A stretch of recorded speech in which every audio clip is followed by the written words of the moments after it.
scent of linseed oil and aged canvas was my anchor, a quiet symphony of pigments and patience. For years, I had cultivated this piece, meticulously sanding the rough edges of my past, restoring fractured masterpieces not with a thief's cunning, but with a craftsman's devotion. My hands, once deft at picking locks and disabling alarms, now coaxed life back into faded landscapes, mended tears in forgotten portraits. This studio, nestled above a quiet, cobbled street, was my sanctuary, a testament to a life painstakingly rebuilt, brick by quiet brick. A sliver of morning light filtered through the tall, arched window illuminated dust motes dancing in the air, each one a tiny, forgotten star. I traced the delicate curve of a cherub's wing with a fine sable brush, the work demanding a singular focus, a meditative calm that had become my shield against the ghosts of my former self. The world outside, with its clamor and its shadows, rarely intruded here. I had made sure of that. Then the insistent buzz, not the gentle hum of my ventilation system, nor the distant murmur of city life, but a sharp, invasive vibration from my pocket, my phone. I rarely received calls, fewer still from unknown numbers. A tremor, faint yet unmistakable, rippled through the hard-won tranquility of the room. I ignored it, my brush steady. It buzzed again, a more urgent pulse this time, shattering the quiet like a dropped shard of glass. Reluctantly, I laid the brush down, wiping my hands on a cloth. The screen glowed with an unfamiliar international code. A cold dread, a forgotten companion, stirred in the pit of my stomach. I answered, my voice a low rumble, carefully neutral. A voice, distorted and metallic, crackled through the receiver. "James, it's been a long time." My breath hitched.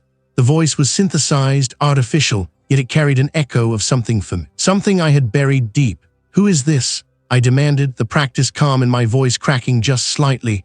"Your sister sends her regards." The world tilted. My sister, Clara, we hadn't spoken in years, a chasm of unspoken words and fractured trust between us, but her continued well-being depends on my cooperation. My grip tightened on the phone, grip tight. The cherub on the canvas seemed to mark my shattered peace. Cooperation for what? A retrieval. One last job, James, for old time's sake. My past, a beast I thought I had tamed, was roaring back to life, its breath hot on my neck. The voice gave me instructions, a time, a place. No further questions, no bargaining, just an address, a set of coordinates that pulled me away from the quiet sanctuary of my studio and hurled me back into the vortex I had so desperately fled. Hours later, the sun a bruised purple on the horizon. I stood on a desolate stretch of asphalt. This was the designated rendezvous, a private airstrip in remote location. The wind whipped at my coat, carrying the scent of dry earth and distant pine. A single set of headlights pierced the twilight, growing steadily larger, a predatory glint in the fading light. It was a black SUV, sleek and silent, pulling up directly in front of me. The engine cut, plunging the scene into a deeper quiet. The driver's side window hummed down, revealing a face I did not recognize. A man with eyes like polished obsidian, his expression utterly devoid of warmth. He was simply the stranger, a harbinger of the inevitable. He didn't speak, merely gestured to a tablet he held. On its screen, my sister's face, pale and strained, flickered into view. Her eyes, usually so vibrant, were dull with fear. A sharp, unbearable pain lanced through me, a primal need to protect, to rescue. "Clara," I choked out, my voice raw. The stranger's voice was low, flat, devoid of inflection. "She waits. Your task is simple. You will retrieve the Eye of Antioch." The name hit me like a physical blow. The Eye of Antioch, a sapphire of mythical proportions, steeped in ancient lore and protected by layers of security that made Fort Knox seem like a garden shed. It was currently housed in the impenetrable vaults of a private collector, a man known for his ruthlessness and his paranoia. "Impossible," I breathed, the word a desperate plea. "That relic is untouchable." "Not for you, James," the stranger countered, a hint of something that might have been amusement in his flat tone. "You are the only one. You built your legend on impossible feats. Now you will confirm it, or your sister pays the price." He tapped the screen. Clara's image wavered, then vanished. "You have 3 days. The details will be sent to a secure line. Do not contact anyone. Do not deviate." The SUV reversed, turned, and sped away, its taillights shrinking into the vast, empty expanse of the private airstrip in remote location. I stood there, the wind biting at my face, the dust swirling around my feet. My quiet life, the sanctuary I had so carefully constructed, lay in ruins. The scent of linseed oil was a distant memory, replaced by the metallic tang of fear and the bitter taste of a past resurrected. 3 days. My sister's life. The words echoed in the vast emptiness, a cruel, impossible demand. They had forced my hand. They had brought me back, and they would regret it. My hands, once deft with the delicate sweep of a sable brush, now trembled, grasping the cold, anachronistic handset. The voice on the line had been a rasping whisper, a serpent's hiss slithering from the static, twisting the quiet hum of my studio into a scream. My sister. The linseed oil, once a balm, now felt like a sticky residue of a life dissolving. I moved, not with the practiced grace of a thief, but with the frantic energy of a cornered animal. My studio, usually a sanctuary of measured light and silent contemplation, became a cage. The first place was her small apartment, a haven of mismatched furniture and vibrant textiles that always smelled faintly of jasmine and ink. The door was ajar, a silent invitation to a scene of violation. No forced entry, no shattered glass, just an unsettling neatness that spoke of efficiency. A single porcelain teacup, half-filled, sat on the coffee table, a ghostly testament to an interrupted morning. On her worn wooden desk, beneath a stack of art history books, lay a folded piece of parchment, not the rough paper of a crude threat, but thick, cream-colored stalk, bearing a single stark symbol etched in black wax. A stylized raven, its wings spread wide. Clutching a jagged shard, the raven they knew, they had always known, within 72 hours, no authorities, no mistakes, her life depends on your unique talent. My unique talent, the phrase hung in the air, a poisonous miasma. They weren't asking for a negotiation, they were demanding a performance. The Pharaoh's Eye, a legend, a myth whispered in hushed tones among a very specific fraternity, an emerald of impossible size and brilliance, said to be embedded in the funerary mask of an obscure ancient king, locked away in a vault designed to defy time itself. Impossible. Her phone, tracked to a discarded burner in a municipal bin miles away, yielded nothing. The intricate web they had spun felt seamless, invisible. Every avenue I considered, every desperate attempt to find an alternative, led to a dead end. The air grew heavy with the weight of my own helplessness. They had anticipated my every move, sealed off every escape route. The coordinates led me east, far from the city's pulsing arteries, deeper into the skeletal embrace of the industrial outskirts. My old life, a phantom limb I had long denied, throbbed with a renewed, insistent ache. The scent of ozone and jet fuel began to replace the memory of linseed oil. Finally, the landscape opened up into a vast, desolate expanse, where a single, long stretch of asphalt lay like a scar across the earth. This was the private airstrip in remote location. A single, sleek executive jet, black as a moonless night, squatted on the tarmac, its engines a low, barely perceptible hum. A ramp descended with a soft hiss, revealing a figure standing at the threshold, silhouetted against the dim glow of the cabin. A woman, her posture sharp, her face obscured by the twilight. He was not a brute, not a thug, but something far more unnerving, an emissary of calculated ruthlessness.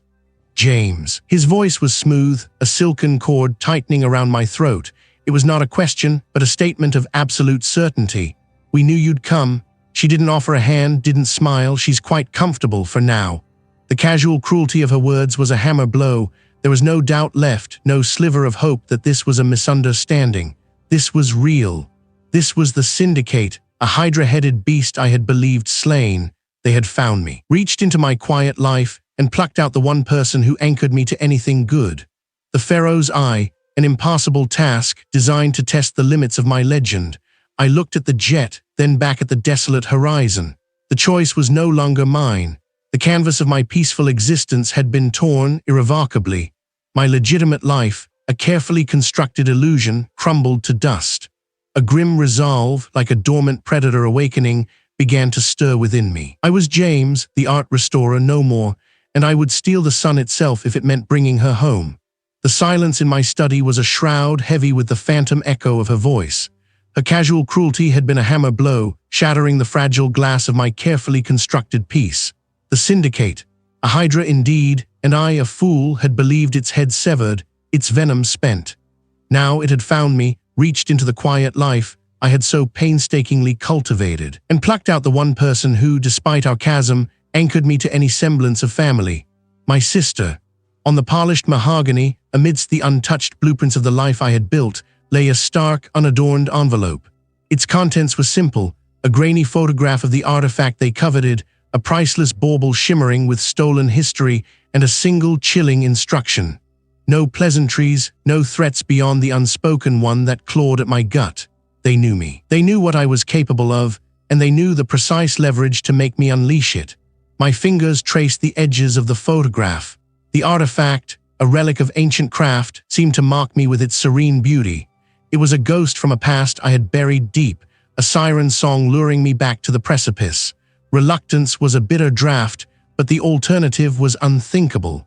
The blueprints for the museum, an imposing fortress of art and security, were already forming in the architecture of my mind.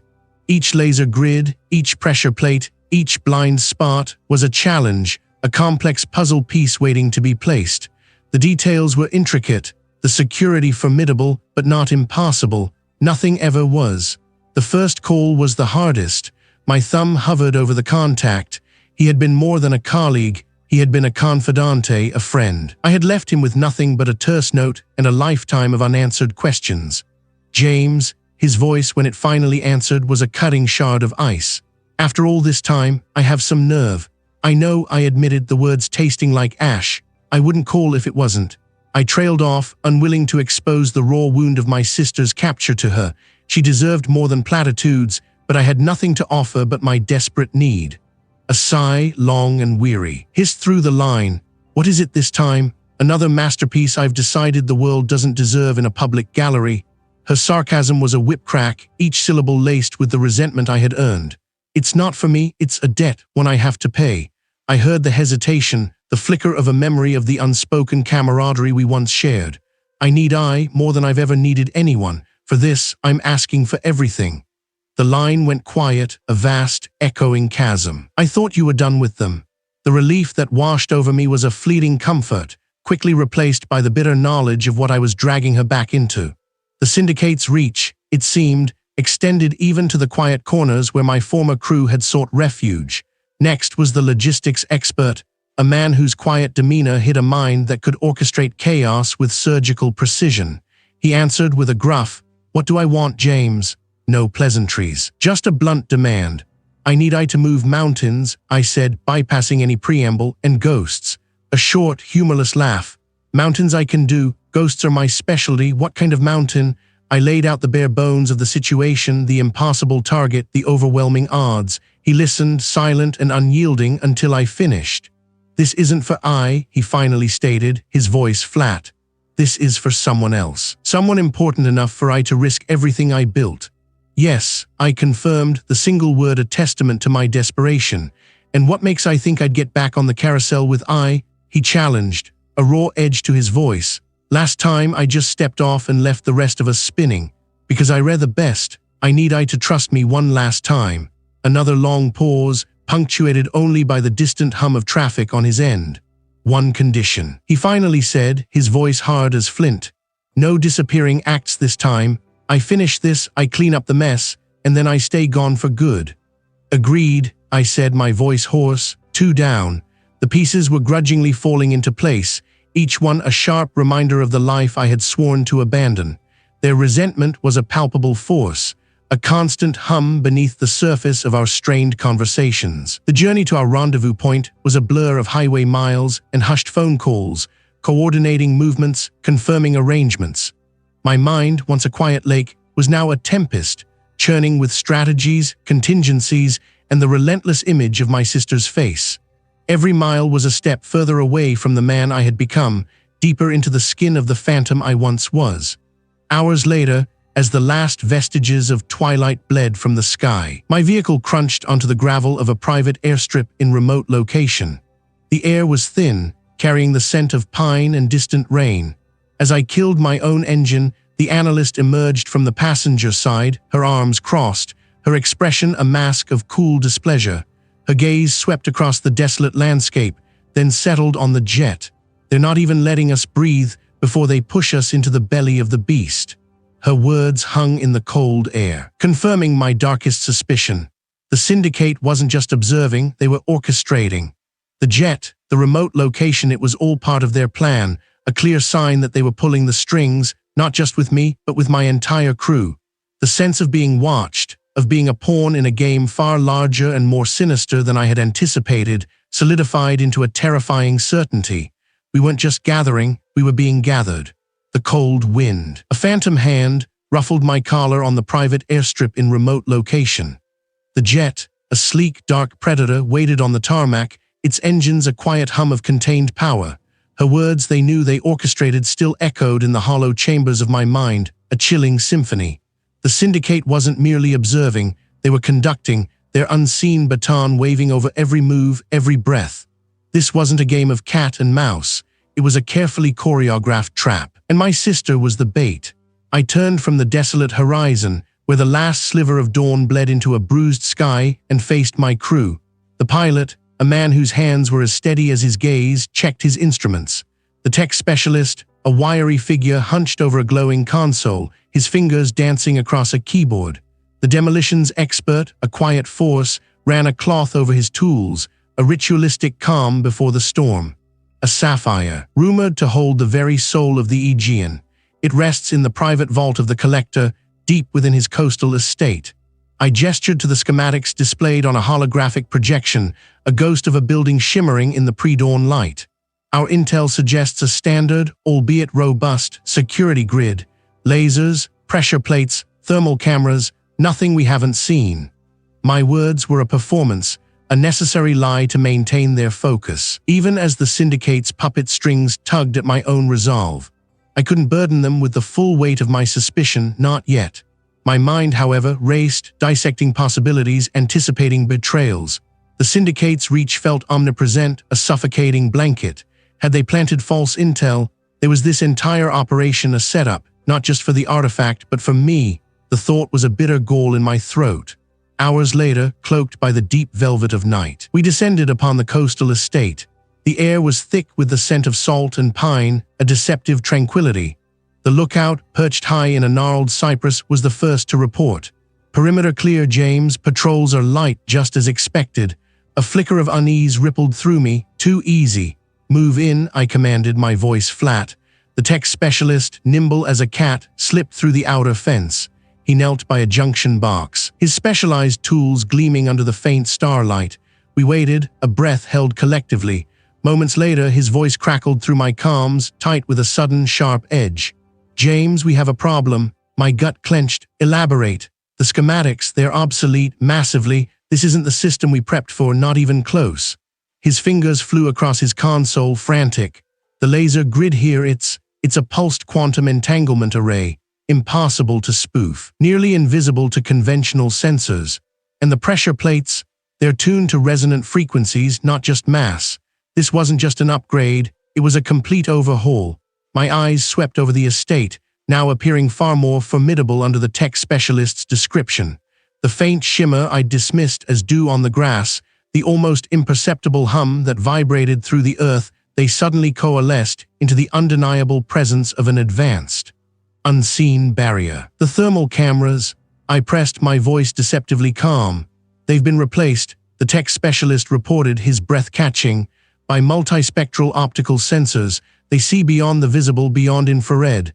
They map body heat, atmospheric distortion, even microscopic dust particles. It's designed to detect any intrusion, no matter how subtle." This was it. The setback. My mind, usually a calm lake, became a maelstrom of calculations. This wasn't a random upgrade. This was specific. This was personal. "Run a full spectrum analysis," I ordered, my gaze fixed on the fortress-like structure. Cross-reference with known security firms, cutting-edge designs. A tense silence stretched, punctuated only by the distant murmur of the ocean. "I'm getting a match. The signature, it's from Cerberus Solutions. Their Black Dog series. It's their latest, most impenetrable system, and the installation date is less than a week old." Cerberus Solutions.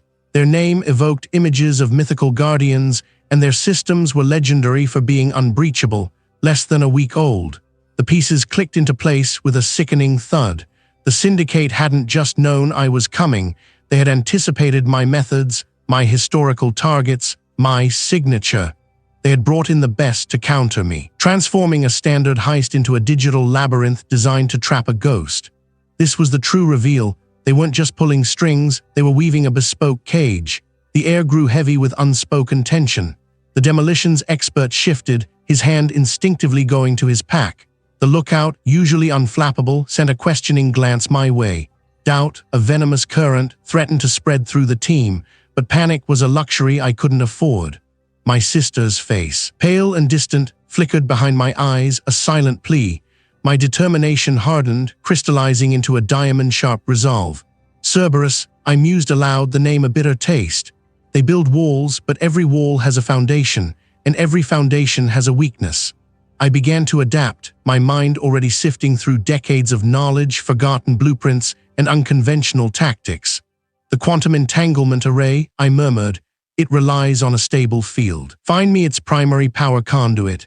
It won't be as robust as the field itself, and the multispectral sensors, they're designed for external threats. What about internal disturbances? A controlled, localized atmospheric anomaly within the vault itself. The tech specialist, catching my drift, started typing furiously. A frequency disruption, but it's also designed to be integrated. It relies on a central nervous system. Find me the point where the old infrastructure meets the new. There will be a seam, a point of vulnerability, however infinitesimal. I turned to the demolitions expert. Forget the main vault door. We need a diversion. Something loud, something that draws attention away from the real entry point, something that makes them believe we're less sophisticated than we are. He nodded, a grim understanding dawning in his eyes. A classic misdirection. I can create a breach on the west wing. Big bang, lots of smoke. Good, I said, my voice resonating with renewed authority. The pilot, be ready for an immediate extraction. The lookout, you're our eyes and ears for any unexpected movement, any change in the wind. This wasn't the plan. This was improvisation, a dance on the edge of a razor. The syndicate had upped the ante, but they had also given me a new puzzle. And I, James, was a master of puzzles. We would not walk through their front door. We would find the crack in their meticulously crafted facade. The Minerva's eye awaited, and with it my sister's freedom. The air, thin and sharp, bit at my exposed skin. Below, the tarmac of the private airstrip in remote locations stretched, a black ribbon unfurling beneath a sky bruised purple with the last vestiges of twilight. The sleek, dark jet that had carried us here was a silent predator, its engines now cooling. Exhaling soft metallic groans, my gaze swept over the three figures emerging from its shadow, each a silhouette against the distant, smudged horizon. This was my chosen company, the instruments of a desperate symphony. Remember the rhythm, I articulated, my voice a low current against the rustle of the wind. One false note, and the entire composition collapses. They nodded, spectral forms in the fading light. Their commitment was not to me, to the intricate dance of their craft, and to the substantial recompense I had promised from my own dwindling reserves. The drive was a blur of hushed intensity, the city lights growing from a distant shimmer to a concrete ocean. The Valerius Museum, a monolithic temple of art, loomed ahead, its limestone facade gleaming faintly under the distant street lamps. We did not approach the grand, illuminated entrance, of course. Here, the city's pulse felt muffled, a distant thrum. The initial breach was a delicate waltz of tools and patience. The service door, ostensibly reinforced, yielded to the engineer's deft touch. The tumblers clicked with a series of soft metallic sighs, a sound almost musical in its precision. I moved first, a ghost in the periphery, my senses reaching out into the cool, stagnant air of the utility corridor. The scent of ozone and dust clung to the walls. Clear, I breathed, and the others followed, their movements liquid. Silent, we navigated the subterranean labyrinth, a network of conduits and forgotten pipes. The syndicate's floor plans a brittle map in my mind. Then the first discordant note. Ahead, where the schematics indicated a simple motion sensor, a faint, almost imperceptible shimmer danced across the narrow passage. A new, intricate web of invisible beams pulsed, a silent guardian where none should have been. My breath caught, a sharp pebble in my throat. This wasn't in the plan. The engineer's brow furrowed, his fingers already reaching for a small scanner, a device that hummed with a low, inquisitive tone. Laser grid, pressure activated, the engineer reported, his voice tight, the words barely escaping his lips. Not on the schematics. A recent upgrade perhaps, or a deliberate omission. His gaze met mine, a silent question hanging in the air. There was the Syndicate playing a deeper game. Was this a test or a betrayal? The thought coiled in my gut. Venomous snake. They had demanded the impossible, and now they had made it even more so. The image of my sister, bound and afraid, sharpened my focus, overriding the tremor of doubt. "Can you bypass it?" I asked, my voice flat, betraying no hint of the sudden spike in my pulse. The engineer adjusted his glasses, his brow furrowed in concentration. "It will take time. The frequency is custom, and it's tied into the main power grid, not a standalone unit." Time. The one commodity we could least afford. Every ticking second was a heartbeat closer to disaster, a moment further from her rescue. The ventilation shaft above. The fixer interjected, his voice raspy, his gaze already tracing the ceiling, narrow but it might lead around. I looked up. It was a risky maneuver, tight and claustrophobic, but it offered a chance. "Specialist," I commanded, "can you manage it?" The specialist, lean and agile, merely nodded. "Already assessing the climb." "A tight squeeze, James, but feasible. I can disengage the ceiling panel from the inside." "Engineer, monitor the grid. Give us a 20-second window when the specialist is through. Fixer, provide cover, watch our 6. My plan, meticulously crafted, now bent and warped, but not broken. This was the essence of the game: adapt, improvise, overcome. Each new obstacle was merely another layer to peel back, another puzzle piece to fit into a constantly shifting tableau. The metallic rasp of a wrench on bolts echoed softly from above, a controlled symphony of disruption. My breath hitched, waiting, my ears straining for any sign of a patrol, any shift in the museum's silent rhythm. 8, 7. The ceiling panel groaned, then gave way with a soft thud from above. It was a fragile window, a breath held too long. I lunged forward, a blur of motion, my every muscle screaming with the urgency of the moment, knowing that even the slightest misstep would trigger an alarm that would echo through the entire city. My sister's face, pale and distant, was the only thing I saw, knowing that even a whisper of hesitation would shatter the precarious illusion of safety. My body, a coiled spring, unwound through the shimmering void, landing with the grace of a falling leaf. The air crackled with the ghost of the grid, a silent hum that vibrated against my teeth. Behind me, the engineer's breath hitched, then steadied. We had crossed. The path ahead was a hushed corridor, its walls of polished obsidian drinking the ambient light. I moved not as a man, but as a current, flowing around the unseen tripwires, past the dormant pressure plates whose subtle glint I perceived with a practiced eye. This was not merely a vault, it was a mausoleum of secrets, designed to deter even the most determined ghost. Finally, the chamber. It was a stark, circular space, illuminated by a single, focused beam of light descending from an unseen source above. At its heart, upon a pedestal of black marble, rested the artifact. The Eye of Ethelred, as the Whispers called it, a sapphire of impossible depth, shimmered with an inner fire, casting cerulean shadows across the cold stone.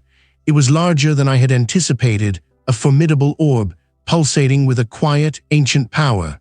My breath hitched, not from exertion, but from the raw beauty before me. Years had passed since I last stood before such an unblemished marvel, my fingers itching with the familiar dance of acquisition. I approached, my movements deliberate, almost reverent. The air around the pedestal felt charged, a subtle field I recognized as a final, invisible deterrent. My gloved fingers, honed by 1,000 similar encounters, traced the faint outlines of the field, seeking its resonant frequency, its weak point. Soft hum, almost imperceptible, guided me. I produced a small, silver-tipped device, its purpose singular, to coax open the invisible lock. A faint tremor, a momentary distortion in the light around the gem, and the field yielded, parting like water. My hand reached out, closing around the smooth, cool surface of the sapphire. Its weight was substantial, a condensed fragment of the night sky. But as my thumb brushed against its polished facet, I felt something unexpected. A faint, almost imperceptible seam. It was too perfect, too precise to be a natural inclusion. My gaze sharpened, my mind racing through possibilities. This was not a flaw, it was an engineering marvel, hidden beneath layers of artistic deception. My thumb pressed, instinctively seeking a release. A soft click, barely audible, echoed in the silent chamber. The Eye of Ethelred did not simply rest in my palm, it split.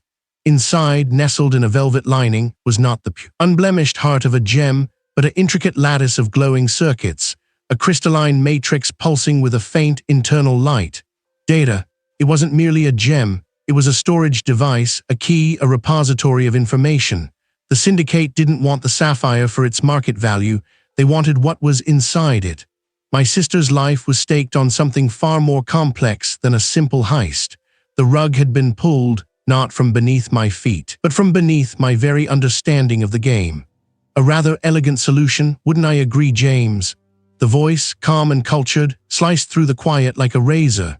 I spun, the two halves of the sapphire still in my hand, my heart a sudden drum against my ribs.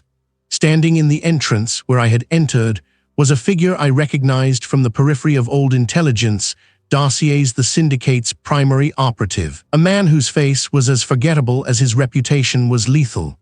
He was lean, dressed in tailored charcoal, his eyes, the color of a winter sky, fixed on me with an unnerving intensity. He had allowed me to enter, to dismantle the defenses, to reach this very point. I knew, I stated, the words flat, devoid of question. Of course, we needed to ensure the eye was retrieved by the only hands capable of doing so without damaging its true value. The operative replied, a faint smile playing on his lips. He made no move, but his presence filled the chamber, radiating a quiet menace. The sapphire itself is merely a shell, albeit a beautiful one. The data contained within is considerably more precious. A blueprint, James, for something truly transformative. My mind raced, connecting disparate threads. This wasn't about ransom for my sister, not entirely. Our arrangement remains. The artifact for her freedom. But the next phase of our agreement requires a slight adjustment. You will deliver the eye, not to our usual drop point, but directly to the extraction zone. We have a private jet waiting. My grip tightened on the two halves of the gem, the data matrix glowing faintly in my palm. This was not a negotiation. It was a new set of orders. The game had shifted, and I was no longer the master thief, but a pawn, expertly maneuvered. The air tasted of betrayal and high-stakes gambits. Where? I asked, my voice a low growl. The private airstrip in remote location, the operative supplied, his gaze unwavering. Our pilot is expecting you. And a word of advice, James, any deviation, any attempt at heroics, and the engineer will find himself in a rather unfortunate position. As will your dear sister. He gestured with a slight tilt of his head towards the exit. Unspoken threat hung heavy in the air, a palpable weight. My gaze flickered to the entrance, then back to the glowing core of the Eye of Ethelred. The true prize was not the gem, but the information it held, and my sister's life was now irrevocably tied to its fate. I had walked into a trap, not of steel and lasers, but of intricate deception and familial bonds. The path ahead was no longer about escape, but about a terrifying, forced trajectory. I had to play his game. For now, my muscles tensed, a silent promise of defiance forming in the depths of my resolve. The private airstrip in remote location awaited, and with it, the next horrifying act of this twisted play. The silence stretched, thin as a wire-drawn taut, after the syndicate operative's departure. The air, thick with the scent of dust, and my own desperate adrenaline seemed to press in on me. My gaze, a hunter's focus, locked onto the Eye of Ethelred, nestled in its velvet cradle. Its inner fire pulsed, a mocking heart within a stone. The true prize, they had said, was not the gem, but the information it held. My sister's life, a fragile feather balanced on this unseen truth. I reached for the artifact, my fingers tracing the cold, ancient facets. For centuries, its legend had spoken of mystical power, of kings and empires. But my history, steeped in the art of illusion and the science of deception, told a different story. Priceless art was often a cipher, a vessel.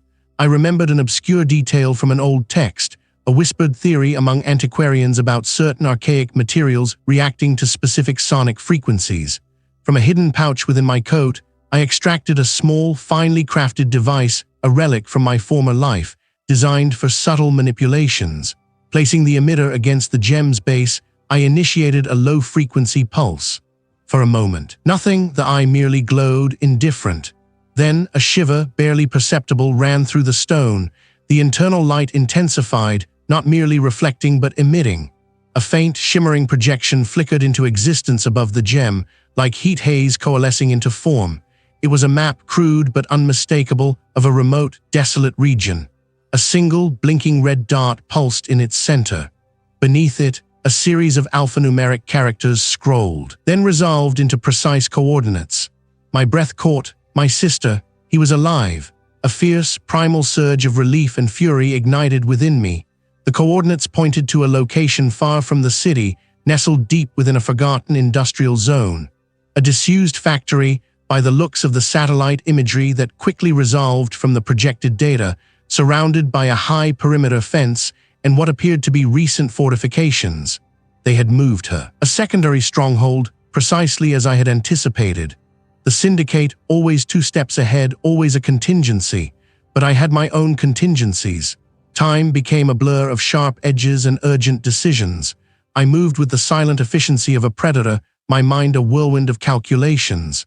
I secured a sturdy, unassuming vehicle, a black utility van, its anonymity a shield in the encroaching night. Every mile closer was a breath held. Every turn of the wheel a testament to my resolve. Its rusted gates, reinforced with new gleaming steel, offered a grim welcome. Floodlights cast harsh circles of artificial daylight, cutting through the gloom. I parked the van a safe distance away, concealed within a thicket of overgrown brush. The air here was sharp with the scent of damp earth and decaying concrete. Infrared cameras swept the fence line. I had studied the syndicate's patterns, their preferred security configurations. My fingers, accustomed to the delicate dance of tumblers, made short work of the padlocks on a maintenance hatch. Inside, the factory was a labyrinth of echoing halls and dormant machinery. The air hung heavy with the metallic tang of neglect and something else, the faint, acrid scent of human habitation. Footfalls of patrolling guards echoed from distant corridors, their voices muffled murmurs. A guard, distracted by a buzzing fly, turned his back just as I slipped past a stack of crates. Another, engrossed in a handheld device, never saw me materialize from the gloom before a swift, precise blow rendered him unconscious. The coordinates led me to a fortified section of the factory, a converted office block within the sprawling structure. Heavy steel doors, newly installed, barred the way. The clatter of a guard's boots growing louder forced my hand. I worked with frantic precision. The lock-picking tools a seamless extension of my will. The tumblers yielded with a soft click, just as the guard rounded the corner. He stopped short, a question forming on his lips. Before I moved, a blur of motion. Beyond the door, the air grew warmer, infused with the stale scent of human confinement. I found her in a small, windowless room, chained to a bolted chair. I moved to her, my hands working swiftly to free her restraints. "We need to move. Now," urged, pulling her to her feet. The distinct thump-thump-thump of a helicopter, growing rapidly louder, vibrated through the floor. They were onto me. The syndicate's aerial support. A cruel irony was arriving just as I made my escape. We burst from the factory, the night air a sudden shock against our skin. The floodlights, now a beacon of our presence, illuminated the path to the awaiting utility van. Gunfire erupted from the factory's upper windows, tearing through the air, kicking up dust around our feet. My sister stumbled, but I kept her moving, shielding her with my body. The van roared to life. I slammed the accelerator, tires spitting gravel as we careened away from the factory. I drove with reckless abandon, weaving through the desolate industrial landscape, the van bouncing over unseen potholes. The private airstrip in remote location, a solitary strip of asphalt I had scouted on the GEM's projection, was our only hope. The journey was a desperate race against the looming shadow of the helicopter. Rounds pinged off the van's reinforced bodywork. My sister huddled beside me, her small hand gripping my arm, her fear a palpable weight. "Hold on," I gritted out, pushing the vehicle to its absolute limit. And there, a low-slung jet, its engines already whining, a faint exhaust shimmering in the night. My contact, a man whose loyalty I had bought with decades of favors, was true to his word. I drove the van directly onto the tarmac, skidding to a halt near the plane's open hatch. "Go, get in," I yelled, shoving my sister towards the ramp. As she scrambled aboard, a final burst of gunfire erupted from the helicopter, now hovering menacingly overhead. A round shattered the van's rear window. I fired back, a desperate, futile gesture, before turning and sprinting for the plane.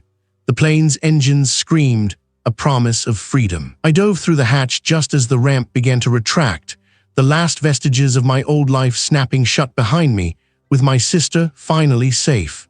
Its inner fire pulsed with a cold, ancient light, an eye indeed, staring back at me from its velvet bed. The syndicate operative, A ghost of a man who moved without rustle or shadow had vanished into the humid night, leaving behind only the metallic tang of his presence and a new set of directives, whispered into a burner phone before he departed. My sister's life, a fragile tether, now depended on this final act, the designated rendezvous, a private airstrip in remote location. I secured the Eye of Ethelred with an especially reinforced case, its weight a familiar, unsettling burden against my hip. The drive was a blur of shifting landscapes, from the choked arteries of the city to the sparse, skeletal trees of the desolate countryside. Each mile marker was a drumbeat, counting down to a moment I could not afford to falter. My hands, steady as a surgeon's, gripped the wheel, but beneath the calm, a tremor of fury vibrated through my bones. They had forced my hand, dragged me back into the very moor I had escaped. The night sky, a vast, indifferent canvas, began to lighten with the first bruised hues of dawn as I finally saw it, the private airstrip in remote location. A stark ribbon of asphalt cleaved into the wilderness. No tower, no hangar, only a long, low-slung private jet, its polished skin reflecting the nascent light like a predator's eye. Around it figures stood, their silhouettes sharp against the paling horizon. They were not merely guards. Their posture, their stillness, bespoke a deeper, more ingrained discipline. I stopped my vehicle 100 yards from the jet, the engine idling, a low growl in the pre-dawn quiet. My eyes scanned the scene, dissecting every shadow, every movement. 2 armed enforcers stood near the jet's open hatch. And then I saw her, my sister. He was flanked by another, larger figure, his hand resting casually on her shoulder, a possessive gesture that twisted a knot in my gut. She looked fragile, her shoulders slumped, her hair a tangled mess, but her head was held high, defiant. He was not the operative from earlier, but someone of greater authority, his expensive suit a stark contrast to the rugged landscape. His face was unreadable, a mask of quiet expectation. He stopped halfway between my vehicle and the jet, a silent invitation to approach. I took the case, its cold metal a promise of freedom, and began my walk. My gaze never left my sister. His eyes, wide and tired, met mine, a flicker of something unnameable passing between us, fear, relief, a shared history of unspoken words. James, the syndicate leader's voice was smooth, cultured, carrying easily across the distance. Punctual as always, a trait I admire.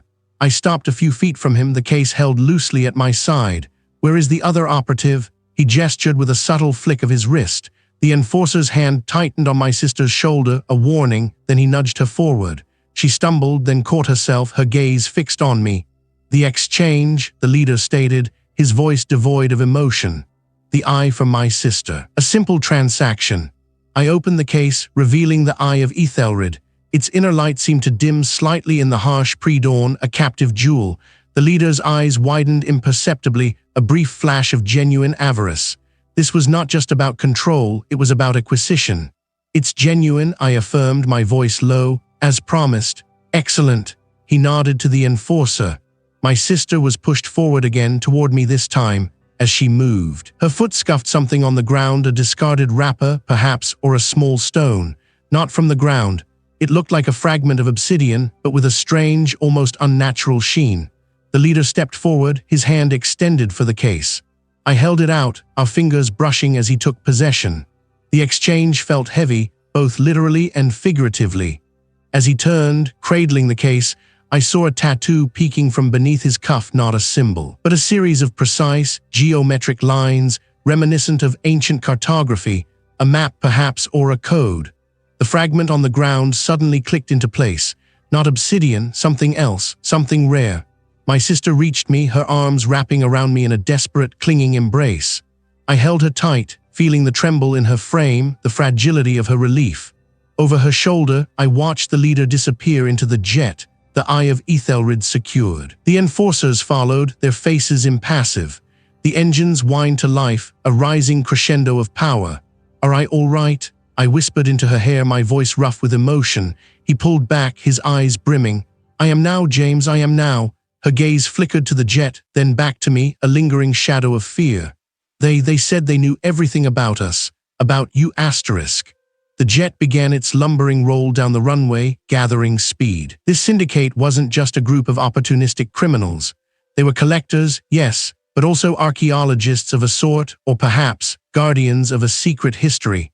The artifacts weren't just valuable, they were pieces of a larger puzzle, and my legendary skill was merely a tool to complete their mosaic. The lingering threat wasn't just about revenge, it was about their unfulfilled grand design. I steered my sister towards my vehicle, my arm a steel band around her. The private airstrip in remote location was empty once more, save for us and the lingering scent of jet fuel. The drive away was a silent communion. The trauma was etched on her face, a landscape of fear and exhaustion. My own heart, though relieved of its immediate burden, felt heavier, burdened by the knowledge of what I had glimpsed. The syndicate's reach was far greater, their purpose more profound than a simple ransom. They were building something, assembling a collection of power or knowledge, and I had just helped them acquire a crucial piece. We drove for hours, the sun climbing higher, painting the world in harsh, unforgiving light. The quiet life I had so painstakingly built, brick by careful brick, lay shattered behind me like fragments of ancient pottery. My sister's presence beside me was a balm, a reason, but also a stark reminder of the cost. At a small, anonymous motel by the highway, she finally slept, a deep, exhausted slumber. I sat by the window, watching the endless stream of passing cars, each a life moving forward, oblivious. My gaze drifted to my own reflection in the glass, a stranger staring back. The eye of Ethelred was gone, but the syndicate's true motives, those small, unsettling clues, now burned in my mind. This was not over. It was only the beginning of a new, more dangerous game. And I, James, the legendary thief, was no longer merely a player, but a target in their grand, unfolding design.